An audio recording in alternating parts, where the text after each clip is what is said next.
अस्सलामुअलैकुम guys, this is Faizan and you are watching Faiz in Japan TV. तो सीन कुछ ऐसा है कि मैं अपनी सिटी के टॉप पे जो है वो एक नहर पे आया हूँ, जो कि आप देख भी सकते हैं। बड़ी प्यारी नहर है और गर्मी जो है बहुत ज़्यादा हो गई है। 33 टेम्परेचर है आज का। तो लोग जो हैं वो यहाँ पे तफरी करने के लिए बहुत सारे यहाँ पे तादाद में आए हुए हैं। जगह ढूंढना भी बहुत मुश्किल है। मैंने बस अकेले आके जो है जगह निकाल ली है। कार के लिए जो है पार्किंग की भी जगह नहीं है, और अगर आप बारबेक्यू करना चाहते हैं तो उसके लिए भी पार्किंग की जगह नहीं है। अभी जो है वो नीचे आने से, कार के बाहर नीचे आने से और वॉक करने के बाद थोड़ा सांस खुला हुआ है। अरे क्या तो ये बेचारा जैपनीज जो है मुझे बोल रहा है कि तुम्हारे मसल्स अच्छे हैं, तो चलो सही है, अप्रिशिएट कर रहा है तो अच्छी बात है, खुश होना चाहिए। आप लोग भी देख लो। तो शर्ट ना होने की वजह यही है कि जगह ऐसी है, तो शर्ट ना पहनो तो ही बेहतर है। अगर ऐसी बॉडी बनाई ही हुई है और उसके बाद भी शर्ट पहनो तो क्या फ़ायदा ना। तो खैर, मैं तो अपनी बॉडी नहीं दिखाने वाला, आप लोगों को यहाँ का मज़ा जो है वो दिखाने वाला हूँ। पानी बहुत ठंडा है और मैं यहाँ पे वॉक कर रहा हूँ। बहुत प्यारा मज़ा है ना। गर्मी बहुत ज़्यादा है, उसके बावजूद भी जो है वो यहाँ का मज़ा कुछ इस तरह का है कि जैसे कि अभी भी सर्दी का मौसम है ना, गर्मी का तो एहसास ही नहीं हो रहा है। तो यहाँ आने का मज़ा कुछ इसी तरह का है ना कि आप अपने दोस्त और फैमिली या फ्रेंड के साथ अगर आप यहाँ पे आते हो तो बहुत ज़्यादा एंजॉय कर सकते हो ना। सुबह से शाम तक यहाँ पे वीकेंड पे आओ और अपना एंजॉय करो। मैं तो खैर आज अकेला आ गया आप लोगों को सिर्फ दिखाने के लिए, फिर कभी आऊँगा अपने दोस्तों के साथ भी। तो खैर, यहाँ आने के बाद जो है मैंने कुछ लोगों ने मुझे खुद ही ज्वाइन कर लिया। उन्होंने कहा कि भाई आप हमें ज्वाइन करो। तो कुछ ब्राज़ीलियन हैं, कुछ जापानीज़ हैं और कुछ फ़िलिपीन से ताल्लुक़ रखते हैं। उन्होंने मुझे कहा कि भाई आप हमारे साथ कैंप में हमारे बैठ जाओ, जो कि वो ऑलरेडी बारबेक्यू कर रहे हैं और वो अपना बारबेक्यू करते हुए जो है वो अपना कैंप किराए पे लेके और उसके बाद जगह किराए पे लेके वो बैठे हुए हैं। मैं तो अकेला आया था तो मैं ले नहीं सकता था, मेरी वजह तो ये थी। तो खैर, बातें बहुत ज़्यादा हो गई हैं, तो मैं आपको थोड़ा सा व्यू दिखाता हूँ यहाँ का कि सीन क्या चल रहा है ना। नहर जो है वो वहाँ से स्टार्ट हो रही है और ऐसे बहते हुए जा रही है। तो इसी तरीके से पीछे से तो नहीं, यहाँ से लोग स्टार्ट होना शुरू हुए हैं बैठना और अपना बारबेक्यू करना, और इसी तरीके से राउंड अबाउट पूरा बैठे हुए हैं और एंड तक बैठे हुए हैं, जहाँ तक नहर का जो है पानी का प्रेशर जो है ज़्यादा नहीं हो जाता।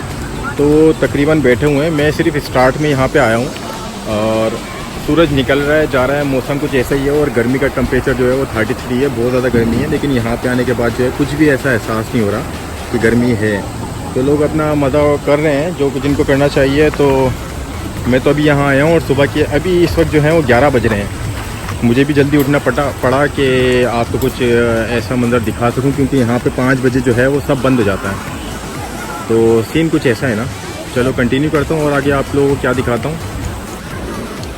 तो इससे पहले मैं सीन कुछ शुरू करूँ तो बताओ कि बॉडी तो चल जाएगी ना, शर्ट के बगैर चलना चाहिए या पहन लेनी चाहिए। थोड़ी सी खुला हुआ हूँ लेकिन यहाँ पे लोग फिर भी जो है ना वो चढ़ा रहे हैं। तो आप लोग बताओ, चलना चाहिए बेकार है, पहन लूँ?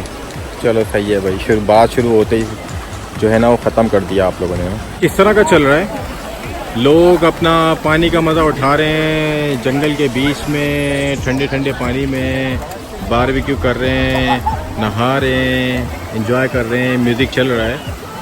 तो ऐसे ही सीन है। चलो देखते हैं थोड़ा सा आगे जाके क्या चल रहा है। एक मंज़र कुछ इस तरह का भी है। यहाँ पे बहुत ज़्यादा तादाद में कार खड़ी हुई हैं, कोई जगह नहीं है कार खड़ी होने की ना। अच्छा, अगर यहाँ की बात करूँ तो इस जगह को जो है हम कहते हैं कि तेनुगावा रिवर। ये मेरी सिटी के सिर्फ 1 घंटे के ड्राइव पे है और इसको कहते हैं तेनुगावा रिवर। लोग यहाँ पे अभी भी आ रहे हैं और काफ़ी नॉइज़ी चल रहे हैं यहाँ पे सीन। तो इसके अलावा जो है जब हम यहाँ पे आते हैं तो एक कार की पार्किंग जो है वो 700 यानी ना 700 यानी जो है वो एक कार की पार्किंग है। और इसके अलावा जो है जब अगर आप किसी जगह को बुक कराते हैं, अगर आप चाहते हैं कि बारबेक्यू करना चाहते हैं, तो वहाँ के लिए जो पूरा बारबेक्यू का सिस्टम जो लगा हुआ मिलेगा, तो उसके लिए 3000 है ना। फिर चाहे जितने भी लोग हों और जितनी भी कार्स हों, वो आप जो है यहाँ पे आएँ और आते जाएं। अगर आपका अपना सिस्टम है, कैंप का सिस्टम है, और आप अगर बारबेक्यू का सिस्टम अगर आपका अपना है, तो अगर आपके पास कैंप है तो आप अपना कैंप लेके आएँ यहाँ पे, तो वो सब फ्री है। सिर्फ आपको कार का पे करना है और अपना सिस्टम जारी रखो। ट्यूब वगैरह जो भी लेके आते हो वो लेके आओ और चलते जाओ, ठीक है ना। अपना गोश्त जो भी बारबेक्यू में आप अपना करने वाले हो, तो वो आप करने के बाद अपना एंजॉय करो। सिर्फ 700 येन जो है वो आपको एक पार्किंग का देना है। इसके अलावा एक जगह और बनाई हुई है उन्होंने सेपरेट, जो अगर आप चाहते हैं कि चूल्हा और कोयला और जो कैंप है वो सब सारा सिस्टम लगा हुआ मिले आपको, तो उसके लिए जो है वो 3000 आपको देना पड़ देना। तो ये पहाड़ों के बीच में है और पूरा जंगल है यहाँ पे, लेकिन मज़ा बहुत है, मज़ा आएगा ना अगर आप आते हो। और ये सिर्फ एक जगह नहीं है, ऐसी जापान में हज़ारों जगह हैं और इससे अच्छी अच्छी जगह हैं, ये भी कोई ख़ास नहीं है। तो मेरा मकसद था कि आपको एक छोटी सी जगह का दिखाने का कि क्या यहाँ पे चलता है, किस तरह के लोग हैं। तकरीबन यहाँ पे हर तरह के लोग हैं, जापानीज़ भी हैं, फ़िलिपीन से भी हैं, रशिया से भी हैं,